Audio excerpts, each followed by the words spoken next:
ዋና ዋና ዜናው በቅርቡ በህዳሴው ግድብ አቅራቢያ ጦርነት ይነሳል የሚል ስጋት መኖሩ ተሰማም።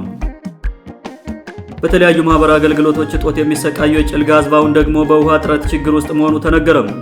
ሰላም ጤና ይስጥልን ውድ አድማጭ ተመልካቾቻችን፣ በመከታተል ላይ የምትገኙ ጃኖ ቅማንት ሚዲያ ነው። አርዕስቶችን በማስቀደም የሰዓቱን ዜናዎቻችን ጀምረናል። ወደ ዝርዝሩ እናልፋለን። አብራችሁን ቆዩ።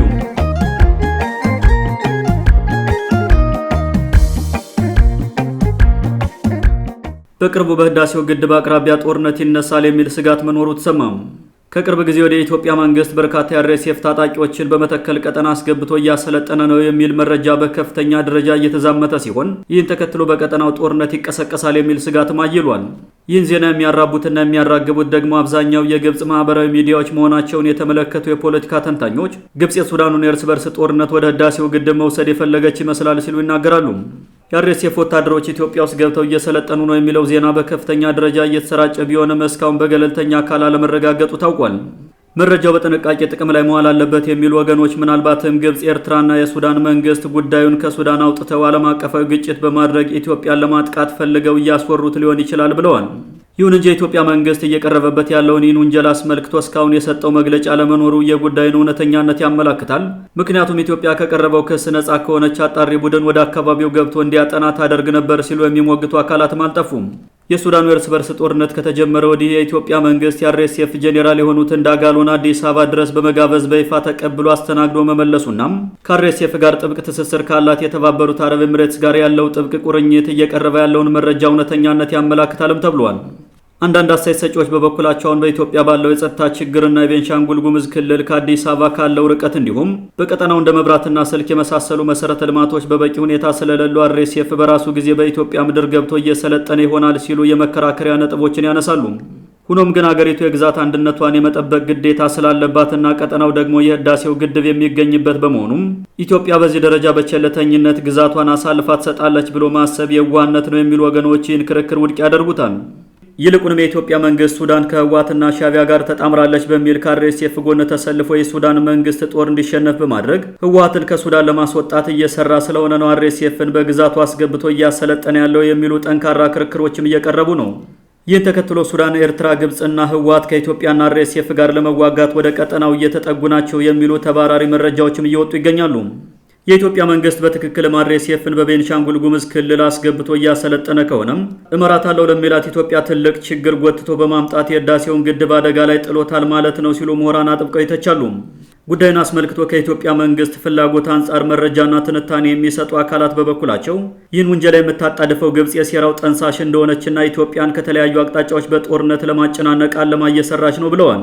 በምንም መንገድ ቢሆን የኢትዮጵያ መንግስት በህዳሴው ግድብ አቅራቢያ ምንም አይነት ጦርነት እንዳይከፈት አስቀድሞ መስራት እያለበት በተባለው አይነት ግብታዊ ግንኙነት ግድቡን አደጋ ላይ መጣል የለበትም ተብሏል።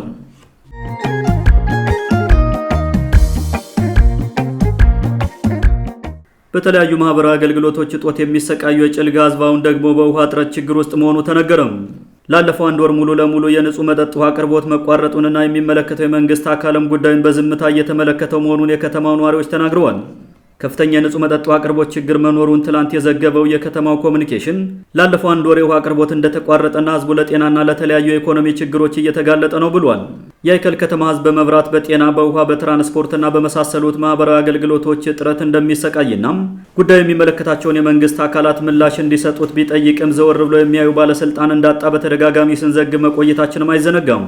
ስማቸው እንዳይጠቀስ የፈለጉ የከተማው ነዋሪ የንጹህ መጠጥ ውሃ አቅርቦት ችግር መኖሩን ገልጸው ምንም ንጽህና የሌለው አንድ ጀሪካን ውሃ ከ20 እስከ 30 ብር እየገዛን ነው ማለታቸውን የአይከል ከተማ ኮሚኒኬሽን ዘግቧል። የከተማው ኮሚኒኬሽን ሳይቀር የአቤቱታ አቅራቢዎችን ማንነት ደብቆ መረጃ የሚያጋራው የመንግስትን ችግር በአደባባይ መናገር በወረዳውና በከተማው ባለስልጣናት ለምን ገመናችን አጋለጥክ በሚል እርምጃ ስለሚያስወስድ ነው ተብሏል። የአይከል ከተማ አስተዳደር ውሃና ፍሳሽ አገልግሎት ጽህፈት ቤት ስራ አስኪያጅ የሆኑትን አቶ ጋሻው ፈንቴን አነጋግሬም የውሃ ችግሩ መኖሩንና ከአንድ ወር በላይ ተቋርጦ እንደቆየ ምላሽ ሰጥቶኛል ያለው የከተማው ኮሚኒኬሽን ችግሩ የተከሰተው በሰው ሰራሽ ምክንያቶች እንደሆነና ለችግሩን እልባት ለመስጠት ከዞንና ከክልሉ ጋር እየተነጋገርን ነው የሚል አሳዛኝ ምላሽ እንደሰጠው ማክሎ ገልጿል። የንጹህ መጠጥ ውሃ አቅርቦት በሰው ሰራሽ ችግር እንደተቋረጠ የገለጸው የከተማው አስተዳደር ውሃና ፍሳሽ አገልግሎት ጽህፈት ቤት ስራ አስኪያጅ ውሃውን ያቋረጠው ሰው ሰራሽ ችግርና የጉዳዩ ባለቤትና ተጠያቂ ማን እንደሆነ ግን በግልጽ አልተናገረም። የችግሩን ምንጭ ለማወቅ ነብይ መሆን አይጠይቅም የሚሉ አካላት በበኩላቸው ችግሩን የፈጠሩትና መረጃው እንዳይወጣ አፍነው የያዙት የቅማንትን ህዝብ ጥያቄ በተለያዩ ምክንያቶች አሳበው አፍነው ለማስቀረት የሚፈልጉ የወረዳው ካድሬዎችና የበላይ አለቆቻቸው ናቸው ይላሉ። በከተማው የንጹህ መጠጥ አቅርቦት ከአንድ ወር በላይ መቋረጡን ተከትሎም ህዝቡ በከተማው ዙሪያ የገጠር ቀበሌዎች የምንጭ ውሃ ፍለጋ ሌሊቱን ሙሉ ሲንከራተት እንደሚያድርና ከከተማው ወጥቶ መቅዳት የማይችል ደግሞ አንድ ጀሪካን የቆሸሸ ውሃ ከ20 እስከ 30 ብር እየገዛ እንደሚጠቀም ታውቋል።